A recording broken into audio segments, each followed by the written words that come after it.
ഇറാന്റെ ആക്രമണത്തിന് വിധേയമായതിനെ തുടർന്ന് കുവൈറ്റ് അന്താരാഷ്ട്ര വിമാനത്താവളത്തിലെ പാസഞ്ചർ കെട്ടിടം ഉപപ്രധാനമന്ത്രിയും ആഭ്യന്തരമന്ത്രിയുമായ Sheikh Fahad Yousef Saud Al Sabah ഒരു പരിശോധനാ പര്യടനം നടത്തി. സമാനമായ ഒരു സാഹചര്യത്തിൽ ആഭ്യന്തര മന്ത്രാലയത്തിന്റെ under secretary major general Abdul Wahab Ahmed Al Waheeb സംഭവത്തിന്റെ പ്രത്യാഘാതങ്ങൾ വിലയിരുത്തുന്നതിനായി അതേ സ്ഥലത്ത് ഒരു പരിശോധനാ പര്യടനം നടത്തി.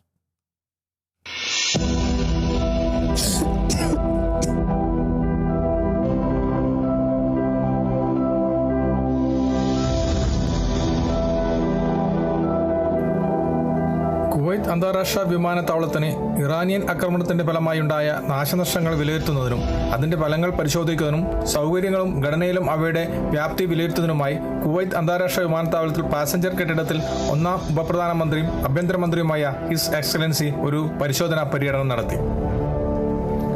പര്യടനത്തിനിടെ കെട്ടിടത്തിലുണ്ടായ നാശനഷ്ടങ്ങൾ ഹിസ് എക്സലൻസി അവലോകനം ചെയ്യുകയും സംഭവത്തെക്കുറിച്ച് ഉദ്യോഗസ്ഥരിൽ നിന്ന് വിശദീകരണങ്ങൾ ഏൽക്കുകയും ചെയ്തു.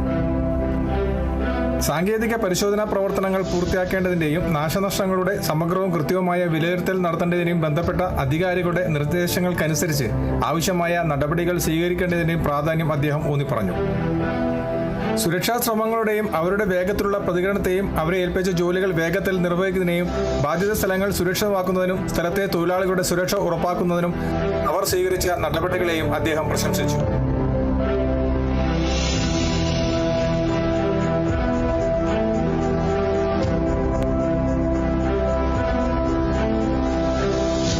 കുവൈത്തിൽ നിന്നും കേരള വിഷന് വേണ്ടി IV സുനേഷ് വെങ്ങര.